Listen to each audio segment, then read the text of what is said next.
Hello friends, ગામઠી કિચનમાં તમારું હાર્દિક સ્વાગત છે। આજે આપણે બનાવીશું લીલું લસણ સ્ટોર કરવાની રીત। તો ફ્રેન્ડ્સ, અત્યારે શિયાળામાં તો લીલું લસણ આવતું જ હોય, પણ 12 મહિના આપણે જો લીલું લસણનો ઉપયોગ કરવો હોય તો કેવી રીતના કરવો? લીલા લસણના અગણિત ફાયદા છે, તો આપણે સૌ જાણીએ છીએ। રોગપ્રતિકારક શક્તિ વધારે છે, પાચન તંત્ર મજબૂત કરે છે અને સાથે સાથે કોલેસ્ટ્રોલ ઘટાડે છે। અગણિત ફાયદા એવું લીલું લસણના આપણે કુંભણિયા ભજીયા જો ચોમાસામાં ખાવાનું મન થાય તો ફટાફટ આપણે લીલું લસણ કાઢી અને કુંભણિયા ભજીયા બનાવી શકીએ। તો ચાલો જોઈ લઈએ આ બે રીત કેવી રીતના સ્ટોર કરવી। લીલું લસણ સ્ટોર કરવા માટે અહીંયા લસણને આપણે ઉપરનો ભાગ દૂર કરી દીધો છે, તમે જોઈ શકો છો। એકદમ જે માટીનો ભાગ હોય તે બધું જ દૂર કરી દીધું છે, કોઈ પીળા પાન હોય તે પણ દૂર કરી દીધા છે અને ધોઈ અને એકદમ સરસ લૂછી અને આ રીતે કોરું કરી લેવાનું છે, કારણ કે આને આપણે 12 મહિના માટે સ્ટોર કરવાનું છે। તો અગણિત ફાયદા આપતું લસણ, લીલું લસણ, જે અત્યારે તો સિઝન હોય અને અત્યારે તો આવતું જ હોય, પણ સિઝન વગર પણ આનો ઉપયોગ કેવી રીતના કરવો તે આજે આપણે જોવાનું છે। તો ફ્રેન્ડ્સ, અહીંયા આપણે નાની નાની કળી બધી જ લઈ લેવાની છે, આ રીતે કરી લેવાની છે અને મોટી મોટી કળીને પણ સાઈડમાં રાખી દેવાની છે।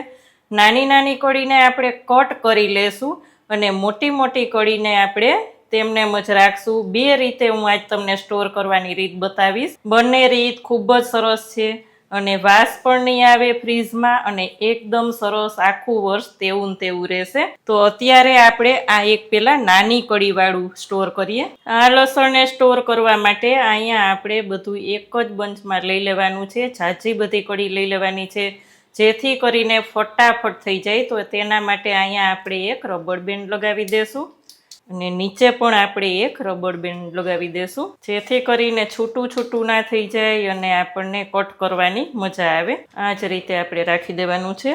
હવે કોઈ મોટી મોટી કળી હોય તો એને આ રીતના પેલા કટ લગાવી દેવાના છે, થોડા થોડા કટ લગાવી દેશું એટલે એકદમ નાનું નાનું કટ થઈ જાય।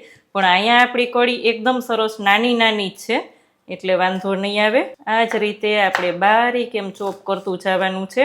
એક એક કળી જો આપણે સુધારવા બેસીએ તો તેનાથી આપણા હાથ પણ બળે અને શિયાળાને લીધે આપણે હાથમાં જે ચેકા પડી ગયા હોય એટલે વધારે બળતરા થાય। તો આ રીતે તમે કટ કરશો તો ફટાફટ કટ પણ થઈ જશે। અહીં તમે જોઈ શકો છો, હાથ પણ નહીં બળે।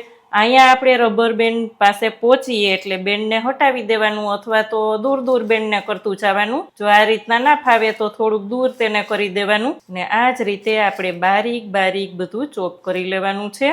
આ જ રીતે કટ કરતા કરતા આપણે બીજા રબર બેન્ડ પાસે પહોંચીએ તો આ રીતના થોડુંક પાછળ પાછળ કરતું જવાનું, જેથી કરીને એકદમ એક સરખું જ કટિંગ કરવાની મજા આવે। આ જ રીતે આપણે છેલ્લે સુધી પાનના ભાગ સુધી બધું જ કટ કરી લેશું। અહીંયા આપણું લસણ એકદમ સરસ કટ થઈ ગયું છે, તેને આપણે એક બાઉલમાં લઈ લેવાનું છે। બધું જ કટ કર્યા પછી આપણે ફ્રીઝરમાં રાખવાનું છે। તો ફ્રીઝરમાં રાખવા માટે એકબીજા સાથે ચોટે નહીં અને જરૂર પડે ત્યારે એકદમ ઇઝીલી નીકળી જાય, તો તેના માટે અહીંયા આપણે 1/2 ટેબલ સ્પૂન નમક લઈ અને એકદમ સરસ બધું મિક્સ કરી દેવાનું છે। બધું જ મિક્સ થઈ જાય ત્યાં સુધી ચલાવવાનું છે। બધું મિક્સ થઈ જાય એટલે અહીંયા આપણે એક ઝીપલોક બેગ લેવાની છે અને તેમાં બધું લઈ લેશું। બેગમાં લીધા પછી એકદમ પ્રેસ કરી દેવાનું, કારણ કે બીજી વધારાની હવા હોય તે નીકળી જાય અને પરિણામે આપણું લસણ ખરાબ ના થાય।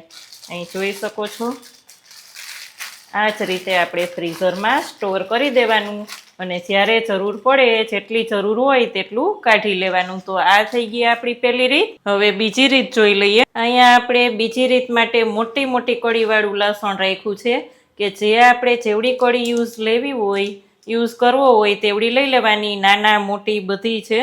અહીંયા આ જ રીતે આપણે રબર બેન્ડ મારી અને રાખી દીધું છે અને તેને આપણે એક ફોઇલ પેપર લેશું। એક ફોઇલ પેપર લઈ અને આ જ રીતે એકદમ સરસ પ્રેસ કરી અને વાળી દેવાનું છે। અંદર હવાનો ભાગ ના રહે તે જ રીતે એકદમ પ્રેસ કરીને વાળી દેવાનું છે। અહીં તમે જોઈ શકો છો, આપણે એકદમ સરસથી વાળી દીધું અને તેને પણ આપણે શું કરવાનું છે કે એક ઝીપલોક બેગ લઈ લેવાની છે અને તેમાં જ રાખી દેવાનું છે। અહીંયા આપણે આ રીતે ઝીપલોક બેગને બંધ કરી અને આ રીતે ફ્રીઝરમાં લસણને રાખી દેવાનું અને જરૂર પડે ત્યારે ખોલી અને 1 કળી જોતી હોય તો 1 કળી, 2 કળી જોતી હોય તો 2 કળી કાઢી અને આપણે ફરી પાછું આ રીતે પેક કરી દેવાનું છે. તો ફ્રેન્ડ્સ, આ થઈ ગઈ આપણી લસણ સ્ટોર કરવાની રીત. હજી ત્રીજી રીત પણ તમે પેસ્ટ બનાવીને પણ સ્ટોર કરી શકો છો, પણ અહીંયા પેસ્ટ મને ગમતી નથી એટલે હું સ્ટોર નથી કરતી. તો આજનો આ વિડીયો કેવો લાગ્યો કમેન્ટ ચોક્કસ કરજો. કેવી લાગી આજની રેસીપી?